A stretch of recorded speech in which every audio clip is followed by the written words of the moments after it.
ಇನ್ನು ಇವತ್ತು ಚಿತ್ರದುರ್ಗದಲ್ಲಿ ಸ್ಥಳ ಮಹಜರ್ ಕೂಡ ನಡೆಯುತ್ತೆ. 4 ಜನ ಆರೋಪಿಗಳನ್ನು ಅಲ್ಲಿಗೆ ಕರ್ಕೊಂಡು ಹೋಗ್ತಾರೆ.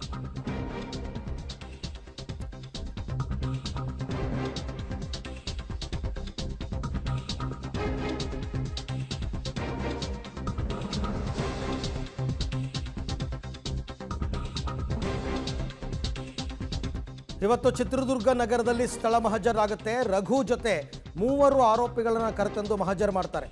ರಘು ಅಲಿಯಾಸ್ ರಾಘವೇಂದ್ರ, ದರ್ಶನ್ ಅಭಿಮಾನಿ ಸಂಘದ ಅಧ್ಯಕ್ಷ. ಆತನೇ ಇದರ ಈ ಕಿಡ್ನ್ಯಾಪ್ ಪ್ರಕರಣ ಏನಿದೆ, ಕಿಡ್ನ್ಯಾಪ್ನ ಕಿಂಗ್ ಪಿನ್. ಚಿತ್ರದುರ್ಗದ ಚಳ್ಳಕೆರೆ ಗೇಟ್ ಬಳಿ ಅಪಹರಿಸಿದ್ರು ರೇಣುಕಾಸ್ವಾಮಿಯನ್ನು. ಬಾಲಾಜಿ ಬಾರ್ ಮುಂಭಾಗ ಬೈಕ್ ನಿಲ್ಲಿಸಿದ ರೇಣುಕಾಸ್ವಾಮಿ ಸರಸ್ವತಿಪುರಂ ಫಾರ್ಮಸಿ ಬಳಿ ಇರತಕ್ಕಂಥ ಜಾಗ. ದರ್ಶನ್ ಅಂಡ್ ಗ್ಯಾಂಗ್ ಸೇರಿ ಚಿತ್ರದುರ್ಗದ ರೇಣುಕಾಸ್ವಾಮಿ ಅವರನ್ನು ಹತ್ಯೆ ಮಾಡಿದ್ದಾರೆ. ಹೀಗಾಗಿ ಕಾಮಾಕ್ಷಿ ಠಾಣೆ ಪೊಲೀಸರು ಇಂದು ಚಿತ್ರದುರ್ಗದಲ್ಲಿ ಸ್ಥಳ ಮಹಜರ್ಗೆ ಸಕಲ ಸಿದ್ಧತೆಗಳನ್ನು ನಡೆಸಿರುವಂಥದ್ದು. ಈಗ ಆ ಸ್ಥಳದಲ್ಲಿ ನಾನು ಇದನ್ನ ದೃಶ್ಯಗಳನ್ನು ತೋರಿಸುವಂಥ ಪ್ರಯತ್ನ ಮಾಡ್ತೇನೆ. ಈಗ ಚಿತ್ರದುರ್ಗದ ಸರಸ್ವತಿಪುರಂ ಬಡಾವಣೆಯಲ್ಲಿ ನಾವಿದ್ದೇವೆ.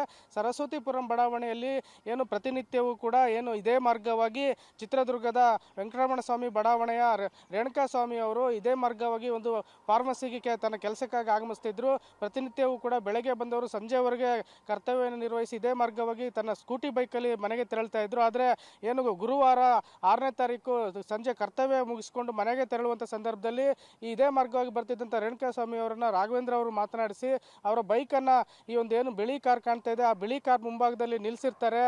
ಅಲ್ಲಿಂದ ಆತನನ್ನು ಊಟಕ್ಕೆ ಹೋಗೋಣ ಅಂತ ಕರ್ಕೊಂಡು ಹೋಗ್ತಾರೆ. ಬಳಿಕ ಆತ ನಾನು ಊಟ ಮಾಡಲ್ಲ ಮನೆಗೆ ಹೋಗ್ತೀನಿ ಅಂತ ತಿಳಿಸಿದ್ರು ಕೂಡ ಏನು ಇದೇ ಮಾರ್ಗದಲ್ಲಿರುವಂಥ ರಾಷ್ಟ್ರೀಯ ಹೆದ್ದಾರಿ 4ರ ಸಮೀಪದಲ್ಲೇ ಒಂದು ಹಾದು ಹೋಗಿರುವಂಥ ರಸ್ತೆ ಮೂಲಕ ಆತನನ್ನು ಕರೆದುಕೊಂಡ್ಬಂದು ಅಲ್ಲಿಂದ ಆತನನ್ನು ಇದೇ ಹಾದಿಯಲ್ಲಿ ನಡೆಸ್ಕೊಂಡು ಹೋಗಿ ಕೆಲವೊಂದಷ್ಟು ಮಾತನಾಡೋದಿದೆ ಅಂತೇಳಿ ಕೆಲವೊಂದು ಸ್ಕೆಚ್ ಕೂಡ ಹಾಕ್ತಾರೆ. ಬಳಿಕ ಇದೇ ಮಾರ್ಗದಿಂದ ಏನು ಇದೇ ಮಾರ್ಗವಾಗಿ ನಡ್ಕೊಂಡು ಬರುವಂಥ ಸಂದರ್ಭದಲ್ಲಿ ಆ ರಾಘವೇಂದ್ರ ಈ ಒಂದು ಸರಸ್ವತಿಪುರಂ ಬಡಾವಣೆಯ ರಸ್ತೆಯಲ್ಲಿ ಸಮೀಪದಲ್ಲೇ ಇರುವಂಥ ಬಾಲಾಜಿ ಬಾರ್ ಆ್ಯಂಡ್ ರೆಸ್ಟೋರೆಂಟಲ್ಲೂ ಕೂಡ ಆತ ಮದ್ಯಪಾನ ಮಾಡಿಕೊಂಡು ಅಲ್ಲಿಂದ ಮೊದಲೇ ಸ್ಕೆಚ್ ಹಾಕ್ಕೊಂಡು ಇಲ್ಲಿ ಕಾರನ್ನು ನಿಲ್ಲಿಸ್ಕೊಂಡು ವೆಯ್ಟ್ ಮಾಡ್ತಾ ಇರ್ತಾರೆ.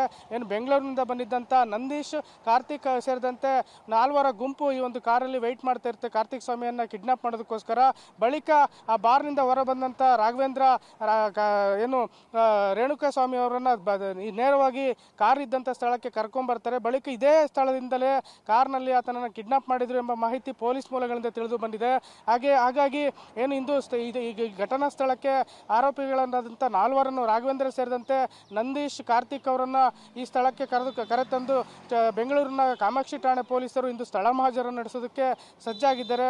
ಇಂದು ಚಿತ್ರದುರ್ಗದ ಚಳ್ಳಕೆರೆ ಗೇಟ್ ಬಳಿ ಇರುವ ಸರಸ್ವತಿಪುರಂ ಬಡಾವಣೆಯ ಒಂದು ಬಾಲಾಜಿ ಬಾರ್ ಮುಂಭಾಗದಲ್ಲಿ ಏನು ರೇಣುಕಾಸ್ವಾಮಿ ಅವರ ಬೈಕ್ ಪತ್ತೆ ಆಯಿತು. ಆ ಸ್ಥಳದಿಂದಲೇ ಕಿಡ್ನಾಪ್ ಮಾಡುವ ಹಿನ್ನೆಲೆಯಲ್ಲಿ ಇಂದು ಈ ಒಂದು ಸ್ಥಳ ಮಹಜರ್ ಮಾಡಲು ಬೆಂಗಳೂರಿನ ಕಾಮಾಕ್ಷಿ ಠಾಣೆ ಪೊಲೀಸರು ಸಿದ್ಧತೆ ನಡೆಸಿರುವಂಥದ್ದು. ಈ ಹಿನ್ನೆಲೆಯಲ್ಲಿ ಇಂದು ಸಕಲ ರೀತಿಯಿಂದಲೂ ಕೂಡ ಇಲ್ಲಿ ಸಾಕ್ಷ್ಯಾಧಾರಗಳನ್ನು ಸಂಗ್ರಹಿಸಿ ಈ ಒಂದು ಪ್ರಕರಣದ ಒಂದು ಕೇಸ್ನಲ್ಲಿರುವಂಥ ಸಾಕ್ಷ್ಯಾಧಾರಗಳನ್ನು ಸಂಗ್ರಹಿಸಿ ಪ್ರಕರಣವನ್ನು ಭೇದಿಸಲು ಪೊಲೀಸರು ಸಜ್ಜಾಗಿರುವಂತಹದ್ದು.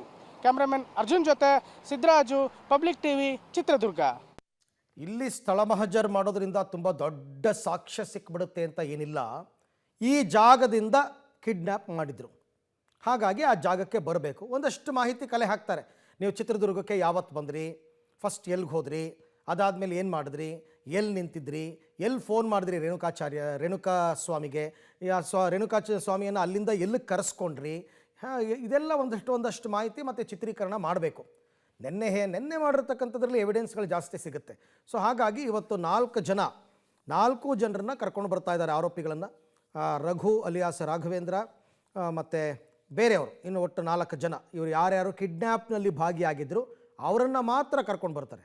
13 ಜನದಲ್ಲಿ ಒಂದು 4 ಜನ ಕರ್ಕೊಂಡು ಬರ್ತಾರೆ. ಪವಿತ್ರ ಗೌಡ ಕರ್ಕೊಂಡು ಬರ್ತಾರೆ ಅನ್ನೋ ಮಾಹಿತಿ ಇತ್ತು, ಬಟ್ ಇನ್ನೂ ಕೂಡ ಕನ್ಫರ್ಮ್ ಆಗಿಲ್ಲ.